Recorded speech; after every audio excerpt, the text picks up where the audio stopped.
歡迎收聽福音清談節目《號角聲》。我係 Kathy 啦，咁樣咁我咧就因為喺細個嘅時候咧，其實我就冇好努力咁樣去讀書啦，咁樣咁去到我喺讀呢一個嘅中學嘅時間啦，咁樣咁我咧就俾班主任咧就記咗我36個缺點44個小過。咁你話哇，點解可以咁誇張啊？咁樣咁裏邊咧佢送咗16宗罪俾我喎，包括係咩咧走堂啦嚇，咁就係可能係上堂食雞翼啦，咁樣走去第二班上堂啦，咁跟住就帶火機翻學啦，咁做咩咧？就係燒試卷啊咁樣，咁然後又有好多啲例如係勒索啦咁樣，講粗口啦，唔帶書包唔帶書上堂啦咁樣，哇！佢寫咗16宗罪嘅時候咧，去到佢攞住呢一張嘅係成績表，就見我媽媽，就同我媽媽講就話，佢話曾太，你個女冇得教啦，你個女教唔到，你帶佢走啦。裏邊佢寫嘅 comment 係咩咧？佢係寫就係該生因曠課日子太多，未符合考試資格，言行不檢，不知悔改。呢個不知悔改嘅真為嚟咧，就係今日就係我啦咁樣。咁當年咧佢就係咁樣咧攞住張成績表嘅時候咧，咁我就要去見社工啦。咁然後社工咧就同我媽媽講，佢就話：曾太，你個女咧就即係要咁嘅成績表嘅話咧，佢應該都係冇學校收佢噶啦。咁但係咧，你可以咧係叫佢讀一啲寄宿學校嘅咁樣。咁寄宿學校嘅話咧，尚且都應該咧肯嚟到係收佢嘅咁樣。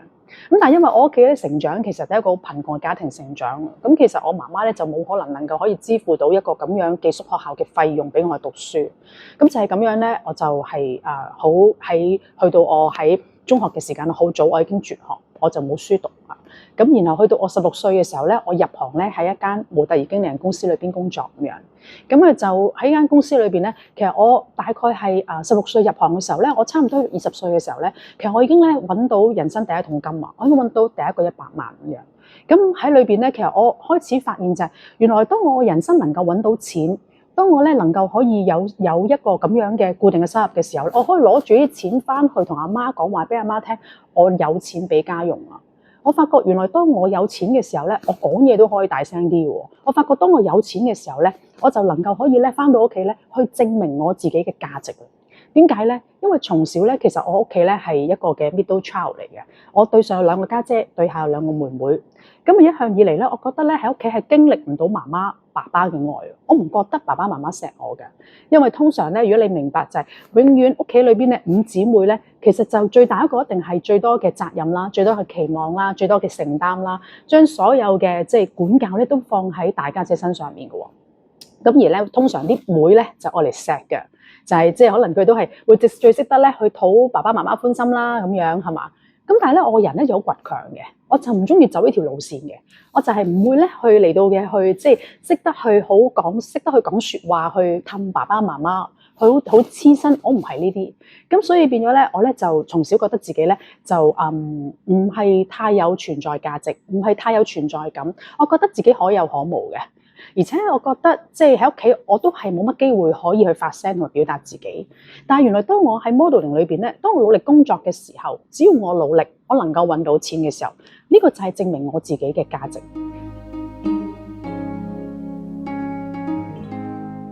去到我喺大概係23歲度啦，咁樣23、24歲左右。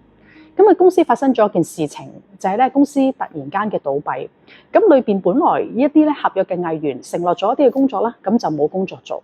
咁而且因為公司咧亦都係一個陷喺一個咧喺合約上面嘅灰色地帶。咁對於一啲藝人咧承諾咗一啲工作咧，但係最後咧係冇安排嘅。而到最後咧呢一個嘅情況咧，就讓到一班嘅苦主咧，佢哋就去到差館嚟到嘅去報案。咁最後咧，我哋即係無論係公司嘅老闆啦、股東啦，同埋我呢一位嘅員工咧，都被拉咗。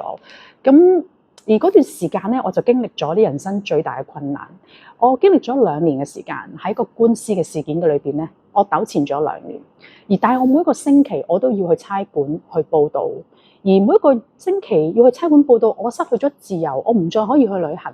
剛才我講過，我揾好多錢嘅時候，我成日經常同我哋以前嘅公司嘅同事，我哋成日都去旅行，世界好多唔同嘅國家地方我都去過，不斷就係要去揾錢，然後就係去旅行咁樣。所以對我嚟講就係，原來當我失去自由，當我每個星期都要返差館報到嘅時候，其實我人生會感覺到咧，好似有一條鎖鏈將我捆綁住一樣，我冇辦法掙脫嗰種嘅感覺，一種好似窒息嘅感覺，一種好似咧一嚿石頭喺我心口裏邊擲住我，令我唞唔到氣嗰種感覺。所以當時咧，我係好大壓力，我面臨喺精神壓力裏邊，我開始有抑鬱。咁當我咧抑鬱嘅時候咧，我喺度諗有咩方法我可以唔需要再面對場官司咧？我去到最後嘅半年嘅時間裏邊，我係每一日都要上庭，係朝九晚五咁樣，星期一到星期五都要上庭，有77個嘅苦主，每一日我都要經歷一個好漫長嘅聆訊，對我嚟講係一個好大嘅心理同埋精神上面嘅折磨。當時我面對一個好大嘅掙扎，就係我要上庭作證供啊。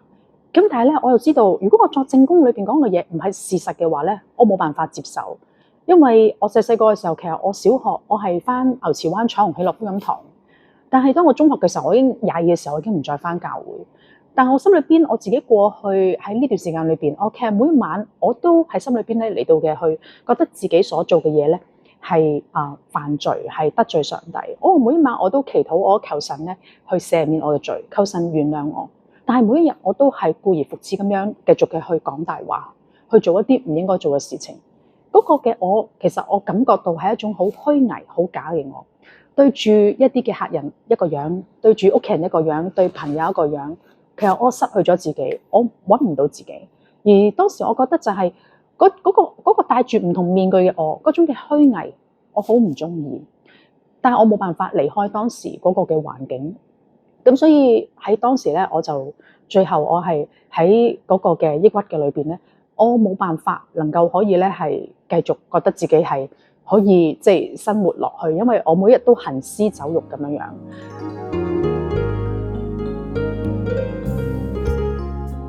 我揾唔到自己，然後我突然間諗起，我好想揾一個人同我傾偈，但係呢個人咧，佢唔會咧爆嗰啲嘢出去嘅。點解咧？因為咧當時咧，其實我呢一個嘅官司咧，都係鋪天蓋地咧好多嘅新聞咧去報導，甚至我哋出入咧去呢一個嘅係法庭嘅時候咧，都會咧係有好多狗仔隊咧想要影我哋相。咁當時我哋就點咧？我哋就係即係冇口罩噶嘛，咁我哋咧就係去書店咧去買一啲嘅鹹蛋超人面具咁樣，公主面具。咁出入嘅時候戴面具咁樣，好大嘅輿論壓力、精神壓力對我嚟講，所以我要揾一個牧師同我傾偈，佢唔會爆我啲嘢出去嘅咁樣，佢可以俾我能夠可以咧釋放到裏邊嗰種嘅壓力咁樣。咁我就第一次咧，我就翻到觀塘堂啦。咁我就喺觀塘堂咧，去到崇拜裏邊咧，我就係第一次見我當時嘅牧師盧偉琪牧師。佢就問我：慧妮，點解你想翻教會啊？咁樣，咁我咧就對住佢喊咗2個鐘頭。嗰2個鐘頭裏邊咧，我將我裏邊一切所有嘅眼淚，我裏邊嘅困難，我裏邊嗰種嘅掙扎，我都分享出嚟。然後牧師咧，其實佢為我禱告，其實佢唔係俾啲咩意見我，佢只係為我禱告。但係呢個禱告對我嚟講咧，讓我感覺到咧好大嘅平安。呢份平安咧，係過去呢2年裏邊我都冇嘅。喺嗰2年裏邊，我感受到嘅只係不安、恐懼，甚至我想死。我連用咩方法死我都諗過。但我又想自己食得靚啲喎，咁樣，因為我貪靚嘛，始終都係 modeling 出身啊嘛，係咪？咁如果我諗燒炭嘅話，咁出嚟個樣又唔係太好睇喎，咁樣。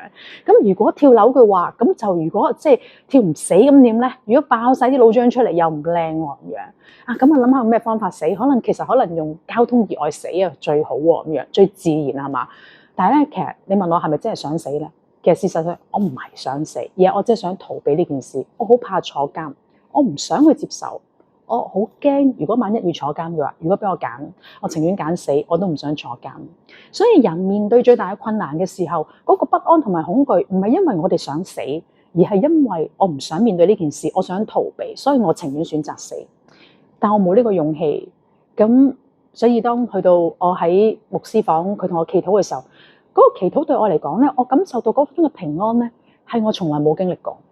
嗰種平安就好似將我喺懸崖邊。將我咧有一種嘅外力，而將我抽翻上嚟嗰種嘅感覺，一種好強大嘅力量，去將我抽翻出嚟。然後我翻教會嘅時候咧，我感受到咧好大嘅平安，係我好多弟兄姊妹咧，佢哋都會捉住我嘅手，拖住我，佢哋會同我祈禱，佢哋知道我面對嘅困難，佢哋會時常都同我一齊陪住我，同我祈禱，同我一齊食飯，同我一齊咧團契。上帝嘅話語咧不斷咧嚟到嘅係俾我有嗰份嘅平安嘅時候咧，我感受到愛。但係你試諗下，我頭先分享，我從小喺屋企裏邊，我經歷唔到愛，我存在感好低，我覺得自己可有可無。但我竟然返到教會裏邊，有咁多人對我嘅接納，咁多人願意放時間喺我身上面陪住我，同我祈禱，佢擁抱我，拖住我嘅手。而呢一切係我從小我都冇經歷過，但係我喺教會裏邊，我揾到呢份愛同埋平安。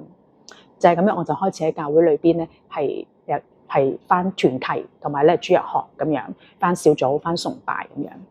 咁但係咧就去到咧就大概係半年時間到啦，喺教會生活半年時間到，最終咧我都係要去接受呢一個判決。而最後咧我嘅判決咧係點咧？係被判到最高刑罰4年。點解咧？因為當我信咗耶穌又悔改啦咁樣，唔係應該可以好好咩？但係點解我都要坐監咧？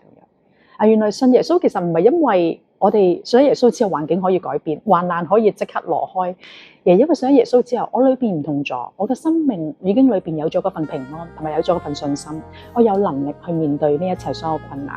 而最後我就係咁樣，係着住一條啡色嘅格仔裙，攞住個盤，一步一步咁行入去大欖女子監獄。